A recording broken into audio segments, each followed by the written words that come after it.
Los sueños de Don Bosco. Cuarta parte. Del 41 al 50. 41. El caballo rojo. La noche del 5 de julio de 1862, tuvo Don Bosco un sueño que narró el 6 de julio, así: anoche tuve un sueño singular. Me pareció que me encontraba con una persona que me decía: usted encárguese de educar a los jóvenes varones, pero deje a otros el educar a las jóvenes niñas. Yo le dije: pero es que Jesucristo vino al mundo a redimir solamente a los muchachos. ¿O vino también a redimir a las muchachas? Y añadí: si Jesús vino a salvar a los niños y a las niñas, yo debo trabajar de tal manera que por los unos y las otras no se hayan derramado inútilmente la sangre de Jesús. Y en ese momento se oyó un ruido espantoso y volví a mirar a lo lejos y vi venir un enorme caballo rojo, más alto que un edificio de varios pisos, más alto que el Palacio Madama. Todos salieron huyendo. Yo me quedé a observarlo y aunque temblaba de pies a cabeza me le acerqué. ¡Qué horror de bestia tan descomunal! Y sobre él venían muchas personas. Y hasta tenían alas. Y exclamé: este es el mismo demonio. Y pregunté a uno: ¿qué es este enorme caballo? Y él me respondió: este es el caballo rojo del cual habla el Apocalipsis. Después me desperté muy asustado y esa mañana durante la misa y mientras confesaba me acordé muchas veces del terrible caballo rojo y me propuse averiguar qué es lo que dice el libro del Apocalipsis acerca de él. Nota: Don Bosco encargó al padre Durando que buscara en la Santa Biblia qué es lo que el Apocalipsis dice del caballo rojo, y lo que encontró fue esto: al abrirse el segundo sello, apareció un caballo rojo y se le concedió quitar a la tierra la paz, para que se maten unos a otros. Y se le dio una espada muy grande, Apocalipsis 6:4. Don Bosco entendió que iba a llegar mucha violencia a la tierra y que iban a venir muchas matanzas y crueldades, y que a la Iglesia Católica le llegarían enormes persecuciones. Y decía: todos deberíamos contribuir al triunfo de nuestra Santa Madre la Iglesia Católica difundiendo mucho las buenas lecturas, y deberíamos colaborar a favor de la paz del mundo, propagando las enseñanzas de Jesús en el Evangelio. 42. La serpiente y el Ave María. El 20 de agosto de 1862, Don Bosco, después de las oraciones de la noche, les dijo a los alumnos: quiero contarles un sueño que tuve hace algunas noches. Soñé que estaba en compañía de todos los jóvenes en Castelnuovo, en casa de mi hermano. Mientras todos hacían recreo, vino hacia mí un desconocido y me invitó a acompañarlo. Lo seguí y me condujo a un prado, cercano al patio, y allí me mostró una serpiente de 7 a 8 metros de larga y de un grosor extraordinario. Horrorizado, al contemplarla, quise huir. No, no. Me dijo mi acompañante: no huya. Venga conmigo, vea. ¿Y cómo quieres?, le respondí, que yo me atreva a acercarme a esa bestia. No tenga miedo. No le hará ningún mal. Venga conmigo. Ah. Exclamé: no soy tan imprudente como para exponerme al tal peligro. Entonces dijo mi acompañante: espere aquí. Y se fue enseguida en busca de un lazo o cuerda y con ella en la mano, volvió junto a mí y me dijo: agarre fuerte ese lazo o cuerda por un extremo y téngale buen seguro. Yo agarré por el otro extremo, así le mantendremos en el aire sobre la serpiente. Y después le dejaremos caer a modo de fuetazo sobre su espina dorsal. Oh no, por favor. Ay de nosotros si lo hacemos. La serpiente saltará enfurecida y nos despedazará. No, no. Déjeme actuar, añadió el desconocido, yo sé bien lo que debo hacer. No, no, de ninguna manera. No quiero hacer una experiencia que me pueda costar la vida. Y ya me disponía a huir. Pero él insistió de nuevo, asegurándome que no había nada que temer, que la serpiente no me haría ningún daño. Y tanto me insistió que me quedé donde estaba, dispuesto a hacer lo que me aconsejaba. El personaje pasó al otro lado, levantó la cuerda o lazo y le dio un fuerte latigazo sobre el lomo del animal. La serpiente dio un salto volviendo la cabeza hacia atrás para morder el objeto que la había herido, pero en lugar de clavar los dientes en la cuerda, quedó enlazada en ella como por un nudo corredizo. Entonces el desconocido me gritó: tenga fuertemente la cuerda, téngala fuertemente para que no se le vaya de las manos. Y corrió a un árbol de peras que había allí cerca y amarró a su tronco el extremo de la cuerda que tenía en la mano. Corrió después hacia mí, tomó la otra punta del lazo y fue a amarrarla a la reja de una ventana de la casa. Entretanto la serpiente se agitaba, movía furiosamente los anillos, y daba tales golpes con la cabeza y los anillos en el suelo, que sus carnes se rompían, saltando a pedazos a gran distancia. Así continuó mientras tuvo vida, y una vez que hubo muerto, no quedó de ella más que el esqueleto descarnado. Entonces aquel mismo hombre desató la cuerda del árbol y de la ventana, la recogió, formó con ella un ovillo y me dijo: ponga mucha atención. Metió la cuerda en una caja, la cerró y después de unos momentos volvió a abrir la caja. Los jóvenes habían venido a reunirse junto a mí. Miramos al interior de la caja y quedamos maravillados. La cuerda estaba dispuesta de tal manera que formaba un letrero: Ave María, Dios te salve María. ¿Pero cómo es posible? Le dije al desconocido: tú metiste la cuerda a la caja a la buena, sin ningún orden, y ahora aparece doblada formando esas letras. Mira, dijo él, la serpiente representa el demonio, y la cuerda el Ave María, o sea el rosario, que es una serie de Dios te salve María, con las cuales se puede derribar, vencer y destruir todos los ataques de los enemigos del alma. Y don Bosco terminó diciendo: recordemos siempre lo que dijo aquel personaje respecto del Dios te salve María y del rosario.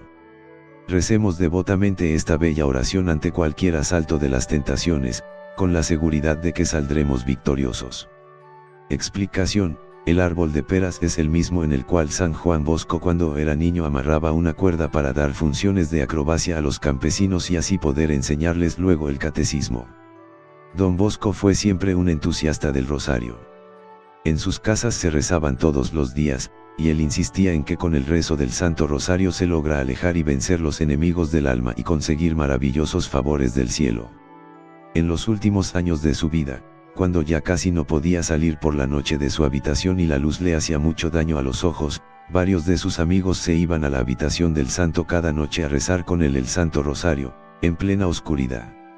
Y dicen los testigos que a medida que iba rezando las Avemarías del Rosario el rostro del santo se iba llenando de resplandes y que estas luces que salían de su frente eran tan relucientes que se podía leer un libro con la iluminación de ellas solas. 43. Los colaboradores de Don Bosco. Dice el padre Alvera, segundo sucesor de San Juan Bosco, en 1862 nos reunió a los que le colaborábamos en su obra educativa y nos narró el siguiente sueño: tuve un sueño en el cual me vi rodeado de jóvenes y sacerdotes. Les propuse que subiéramos a una montaña y todos aceptaron. En la cumbre de la montaña estaban las mesas preparadas para un magnífico banquete que debía ser celebrado con músicas y espléndidas fiestas. Emprendimos todos el camino. La subida era escarpada y difícil y se encontraban diversos obstáculos que hacían más penoso el ascenso. Como todo esto era molesto para los que ya estaban cansados, en un determinado punto todos se sentaron. También yo me senté a descansar un rato y después, animándolos a todos a seguir subiendo con todo entusiasmo, empecé nuevamente la marcha a paso ligero. Pero poco después volví a mirar para observar dónde estaban mis seguidores y noté que todos habían vuelto hacia atrás y que yo me había quedado totalmente solo. Y yo me puse a pensar: debo subir hacia esas alturas y no puedo subir solo, ¿cómo voy a hacer? Mi misión es llegar hacia esa alta montaña pero rodeado de muchos compañeros. ¿Cómo haré para cumplir esa misión? Y se me ocurrió una idea: mis primeros colaboradores eran buenos, piadosos, de excelente voluntad, pero no estaban preparados para esta labor de educar a la juventud abandonada. Ni yo ni nadie más los había formado para esto y no estaban ligados entre sí y conmigo por votos o juramentos de obediencia, y por eso me abandonaron. Y seguí pensando: ahora tengo que remediar mi falla. Fue demasiado amargo mi desengaño.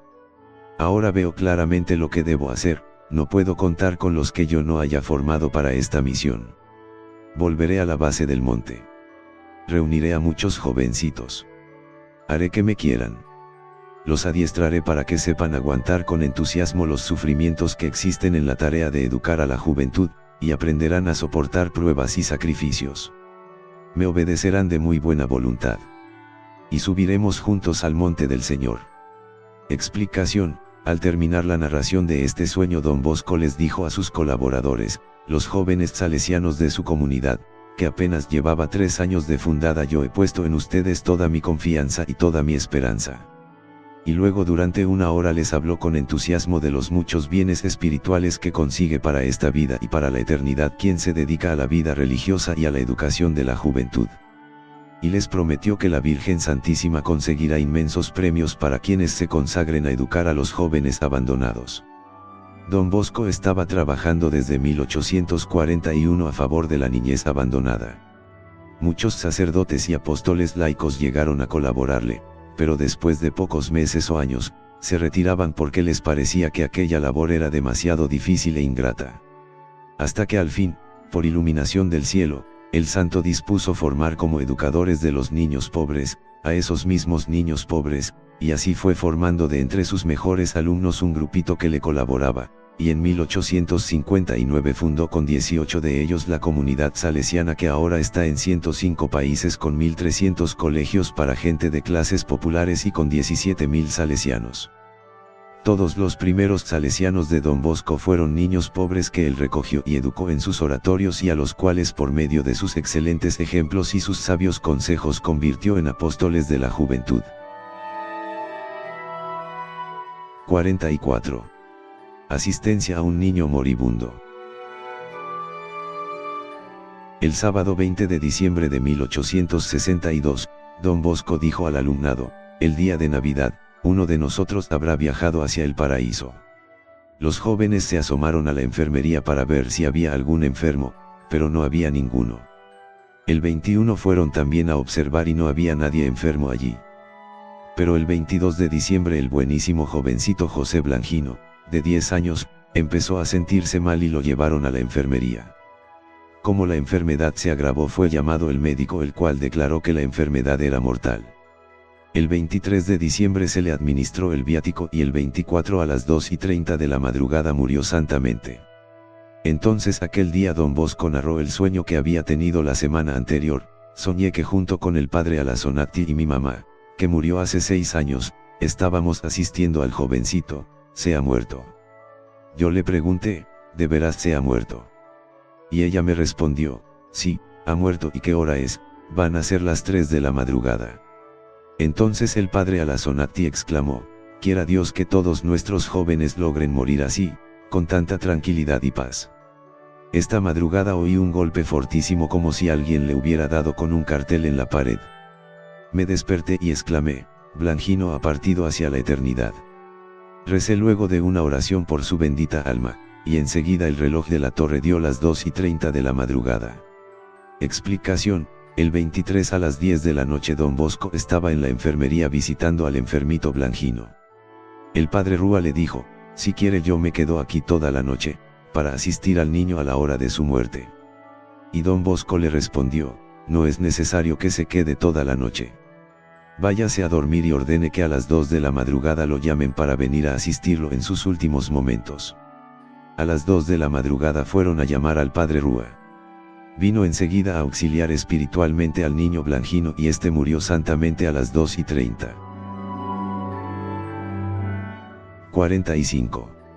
El elefante blanco. Narrado a los alumnos el 6 de enero de 1863. Estaba pidiendo a Dios que me iluminara algún mensaje especial para comunicarlo a mis discípulos al empezar este año.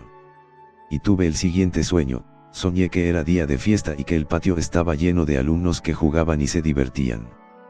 Charlaba en mi habitación con el profesor Bayauri, cuando tocaron a la puerta.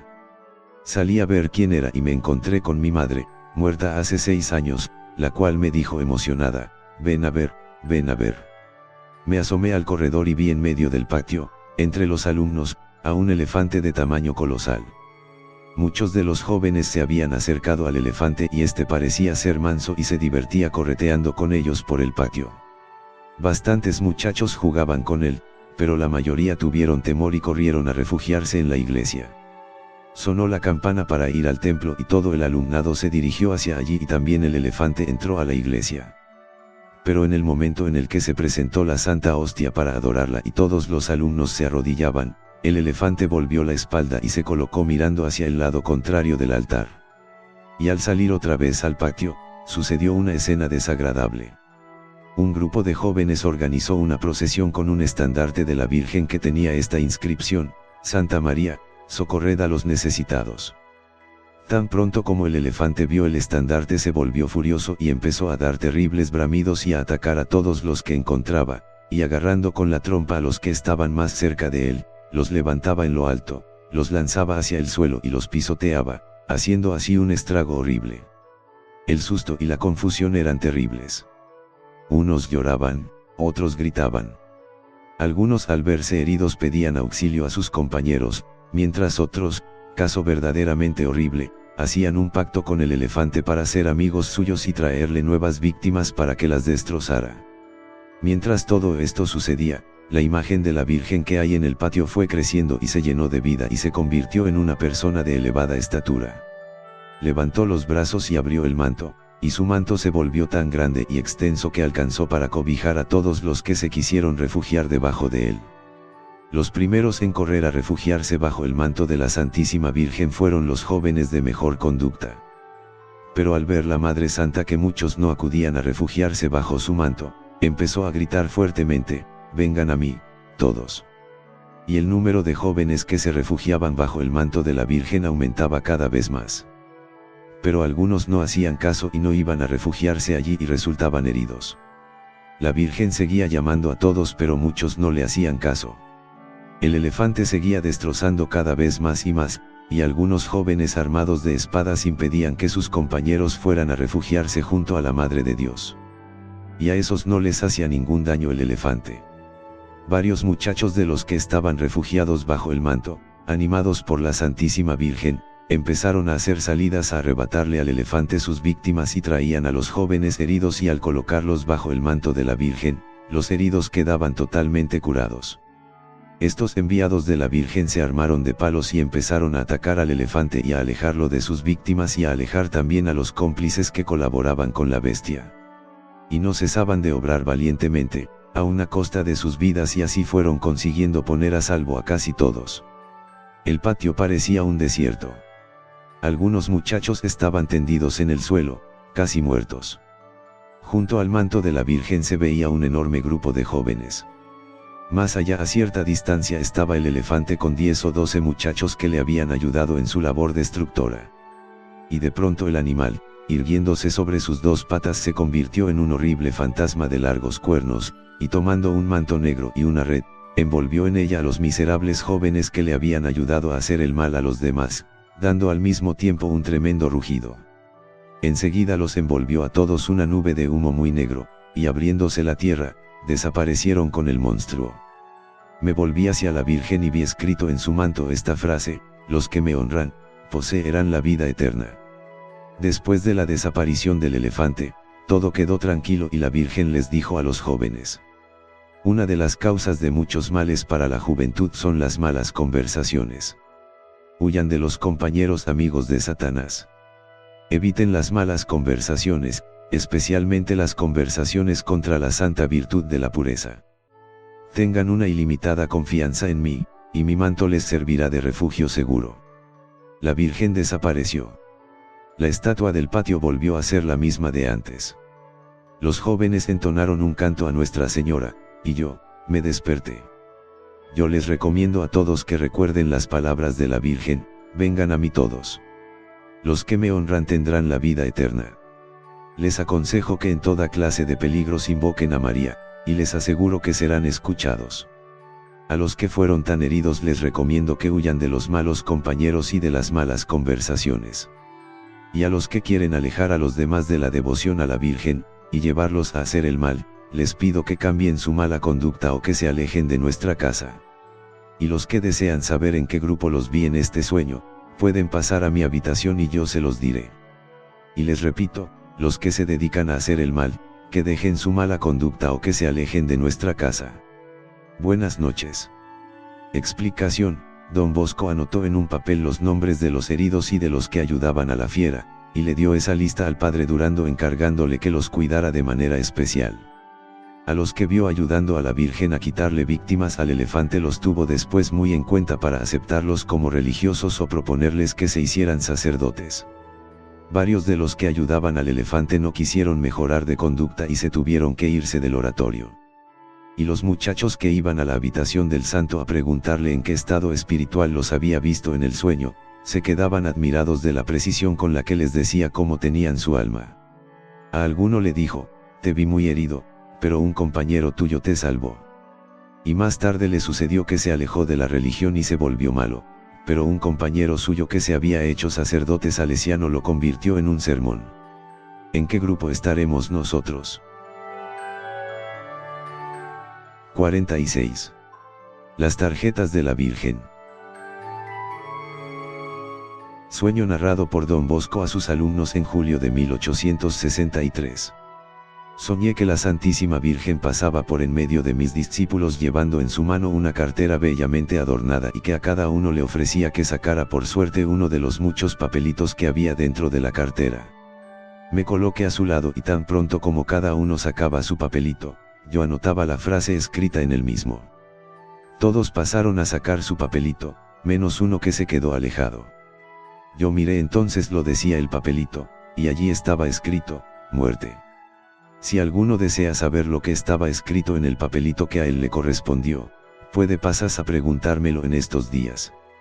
Explicación: estas últimas palabras llenaron de admiración a los oyentes, pues los alumnos de Don Bosco eran más de 700. Y cada uno fue yendo a su habitación a preguntarle qué había leído en el papelito que a él le correspondía, y les decía con admirable precisión unas frases que a cada cual le caían como anillo al dedo. Y lo más admirable es que después de varios años, todavía él recordaba lo que estaba escrito en el papelito de cada uno. Así por ejemplo, en el papelito de Sebastián Musetti decía: Constancia, y después de varios años cuando este alumno, hecho ya sacerdote, vino a visitar al santo, oyó que Don Bosco le decía: no se te olvide lo que decía el papelito de la Virgen, Constancia. 3 meses después de este sueño murió el alumno Brunerotto. Pero no sabemos si para este haya sido el papelito que decía muerte, o haya sido para alguno que tenía muerte en el alma. Los alumnos se fijaron cuidadosamente si alguno quedaba sin ir a consultar a Don Bosco acerca de su papelito, y hubo uno que no fue. Los jóvenes se apresuraron desde esa misma noche y por varios días, a desfilar por la habitación de Don Bosco, a recibir la tarjeta que estaba escrita con sus nombres. Unos saltaban de alegría. Otros salían muy serios. Otros lloraban. Algunos permanecían días y días silenciosos. Algunos se atrevieron a darlo a conocer a sus amigos más íntimos. Otros mantuvieron muy secretamente escondido el mensaje recibido. Pero todos quedaron con la convicción de que sí era la Madre de Dios la que, por medio de Don Bosco, había venido a hablar a cada uno de ellos. Distribuyó 573 mensajes. He aquí algunos de los mensajes que los jóvenes recibieron. 1. Tienes una amistad que te hace mucho mal. ¿A qué prefieres renunciar, a esa amistad o a la amistad de Dios? 2. Las angustias que estás sintiendo desaparecerán con una buena confesión. ¿Por qué no haces la prueba? 3. ¿Cuándo empezarás de veras a corregirte de este defecto? Promete si nunca empiezas a hacer lo que debes. 4. No puedes ser el primero en los estudios, pero sí puedes ser el primero en amar a Dios. ¿Por qué no haces la prueba? 5. ¿Por qué te acuerdas tan poco de Dios? Si pensaras más en que Dios te ve, te oye, te ama y te dará premio según sea tu conducta, cambiarías totalmente de modo de ser. 6. Alerta, el demonio te prepara una emboscada. Recuerda, antes morir que pecar. 7. Tienes que dedicarte a cumplir mejor tu deber, y hacerlo todo por Dios. 8. El paraíso no está hecho para los perezosos. ¿Por qué no trabajas un poquito más? ¿Por qué no estudias algo más? Es para tu salvación. 9. Tu corazón está demasiado apegado a las cosas de la tierra. ¿Cómo puede ser feliz el que solo piensa en lo que es de acá abajo y no piensa en los premios que nos esperan en el cielo? 47. Una muerte profetizada. El 1 de noviembre de 1863, narró al alumnado el siguiente sueño: la noche pasada soñé que había muerto un joven y que yo lo acompañaba hasta la sepultura. No los quiero alarmar, pero ya en otras ocasiones he tenido sueños como este y siempre se cumplieron. Explicación: 2 días después volvió a decirles a los jóvenes: hay que rezar por aquel de nosotros que tiene que morir primero. Esto puede ser pronto. Si estamos bien preparados y seguimos viviendo, estaremos contentos. Si estamos bien preparados y tenemos que morir, sentiremos gran consuelo por encontrarnos bien preparados para pasar a la eternidad. El 5 de noviembre murió el joven Luis Peter. 48. El foso y la serpiente. El 13 de noviembre de 1863 habló don Bosco así: anoche tuve un sueño que les voy a contar. Soñé que me encontraba en el patio con todos los alumnos que se entretenían en saltar, correr y hacer deporte. Salimos al campo a dar un paseo. De pronto llegamos a un potrero y allí los jóvenes reanudaron sus juegos con gran entusiasmo. Descubrí luego, allí cerca, un enorme hoyo o pozo seco muy profundo.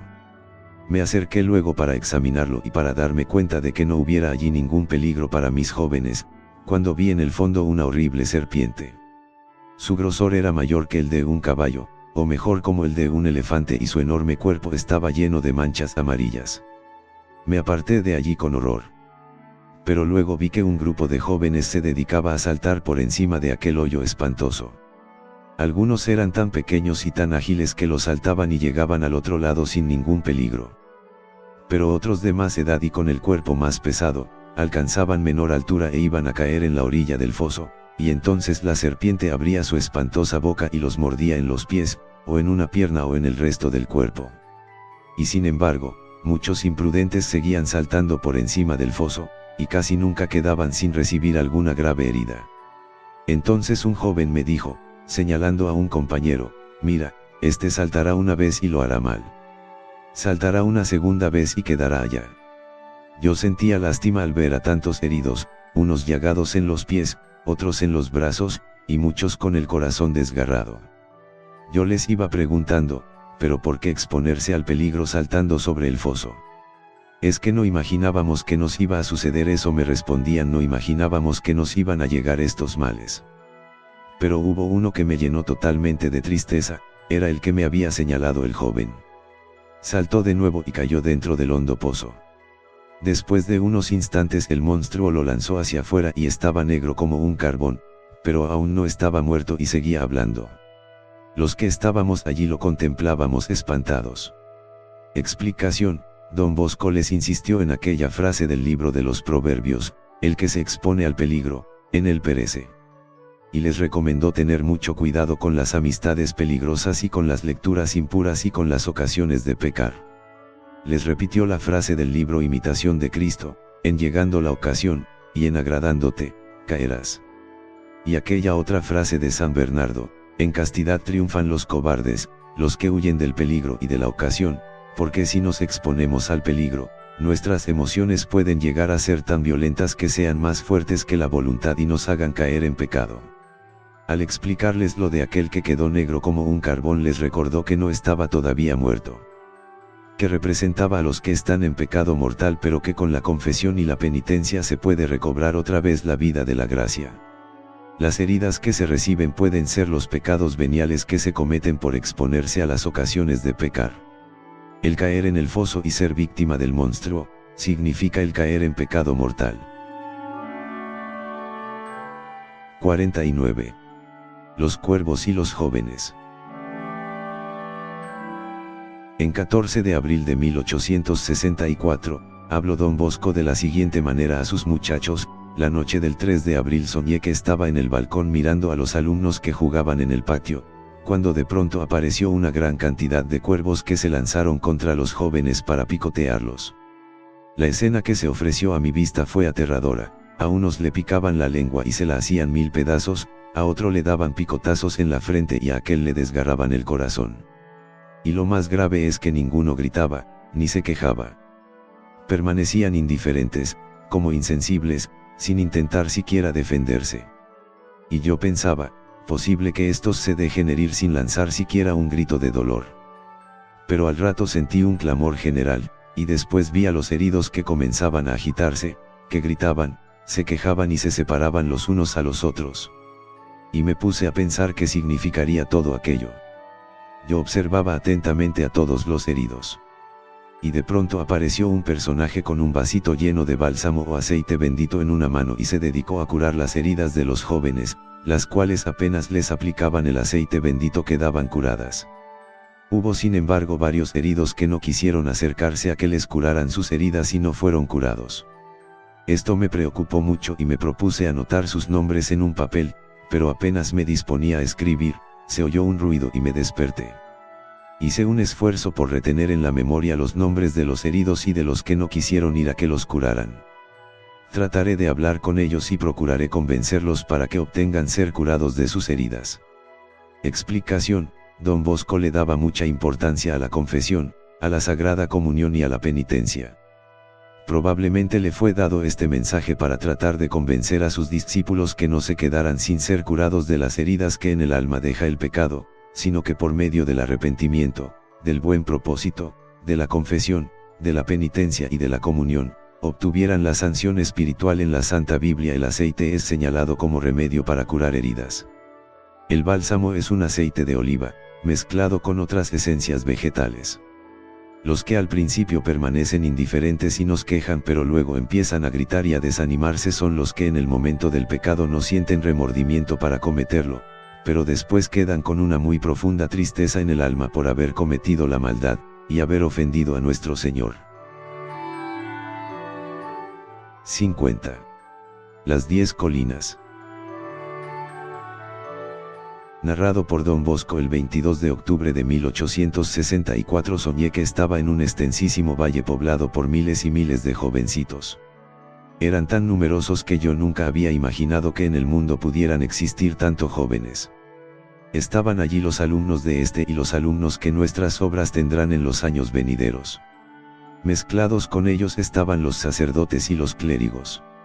Al final del valle había una montaña altísima y una voz me dijo: es necesario que tú y tus discípulos suban a la cumbre de la montaña. Entonces di la orden a aquella multitud de jóvenes de emprender el camino hacia la cumbre de la montaña. Los sacerdotes marchaban adelante y a los lados animando a todos a subir hasta la cumbre. Levantaban a los que se caían, y cargaban sobre sus espaldas los que ya no eran capaces de caminar más a causa del cansancio. El padre Miguel Rúa, con la sotana arremangada, trabajaba más que todos los demás, animando a los que subían, y a muchos los levantaba por los aires y los lanzaban hacia muy arriba y caían de pie y seguían subiendo entusiasmados. El padre Cagliero y el padre Francesia recorrían las filas gritando: ánimo, adelante, adelante, ánimo. Después de un poco más de una hora llegamos todos a la cumbre de la montaña, y entonces una voz gritó desde el cielo: es necesario que sigan enseguida a las otras 10 colinas que están enfrente. Yo respondí: pero ¿cómo podremos hacer un viaje tan largo con tantos jóvenes y algunos tan pequeños y tan débiles? Y la voz respondió: el que no puede caminar con sus pies, será transportado. Y enseguida apareció en el extremo de la colina una carroza tan hermosa, que es imposible de describir qué tan bella era. Y en la carroza había un gran letrero que decía: inocencia, y la frase siguiente: tienen la ayuda del Dios Altísimo, Padre, Hijo y Espíritu Santo. La carroza, toda cubierta de oro y de esmeraldas y diamantes, avanzó hacia los jóvenes y 500 niños subieron a ella. Solo 500 entre tantos miles, conservaban todavía la inocencia. Luego apareció otro camino lleno de espinas y que tenía este letrero: penitencia, y 6 jóvenes alumnos nuestros, ya muertos, aparecieron vestidos de blanco para dirigir a los que quisieran viajar por aquel camino. Los jóvenes llevaban un hermoso estandarte con ese lema: penitencia, y se colocaron a la cabeza de todo aquel enorme grupo de discípulos para emprender el viaje. Y enseguida se dio la señal de partida. Yo volví a mirar hacia atrás y sentí una profunda tristeza porque vi que un gran número de jóvenes se habían quedado sin seguir el viaje, y muchos se habían vuelto hacia atrás. Quise devolverme para animarlos a seguir subiendo, pero se me prohibió devolverme. Pero es que si yo no voy a animarlos se pueden perder definitivamente. Déjelos que ellos se responsabilicen, ya se les han hecho todos los avisos y advertencias. Ahora que corra cada uno con su propia responsabilidad. Yo quería responder, pero una voz me dijo, también tú tienes que obedecer. Y seguimos el viaje. Luego vi otra escena lastimosa, de los 500 que iban en la carroza de la inocencia, muchos fueron cayendo por el suelo y en la carroza no quedaron sino 150. Muchos de los que cayeron de la carroza de la inocencia fueron a colocarse en el grupo de los que seguían la bandera de la penitencia. Yo sentí una gran tristeza al ver que son tantos los que no quieren subir a la montaña de la santidad y me propuse hacer todo lo posible por obtener que ninguno de mis discípulos se vaya a quedar a mitad del camino o se devuelva del camino de la santidad. Y me propuse invitar a todos a acercarse a la confesión y a seguir por el camino de la penitencia. Seguimos andando y así fuimos subiendo hasta llegar a la 8ª colina. Allí encontramos unas casas de una belleza y riqueza que nadie puede imaginar aquí. Y había enorme cantidad de árboles tan llenos de hermosas flores y de sabrosos frutos que todos nos quedamos maravillados, y los jóvenes se esparcieron por todo el campo a saborear tan ricas frutas. Y hubo un detalle que me causó extrañeza, y es que noté que mis alumnos ya no eran jóvenes, sino que estaban llenos de canas y muy ancianos. Y la voz me dijo, es que el tiempo que han empleado en subir a estas colinas no son horas sino años y años. Y si quiere saber cómo está su propio rostro, mírese al espejo. Me miré entonces en un espejo y vi que yo estaba convertido ya en un hombre completamente anciano y lleno de arrugas, y ya no era el hombre de 49 años de esta fecha.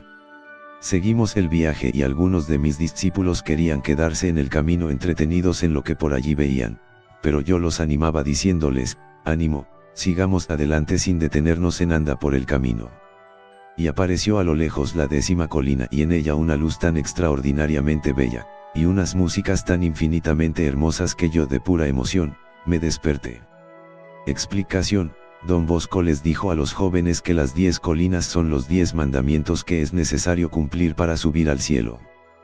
Que los que se caen de la carroza de la inocencia y se pasan al grupo de la penitencia son los que cometen faltas pero se arrepienten, se confiesan y proponen la enmienda. Los discípulos de Don Bosco creyeron que en aquello de que en la 8ª colina Don Bosco se detiene y se ve ya muy viejo, pudo ser un aviso del cielo para que cuando llegara a la 8ª decena de años se preparara para volar al cielo. Y en efecto, cuando empezaba su 8ª decena, murió el santo, a los 72 años. El padre Rúa, el padre Cagliero y el padre Francesia, que aparecen en el sueño animando a los jóvenes, fueron 3 colaboradores muy fieles a Don Bosco.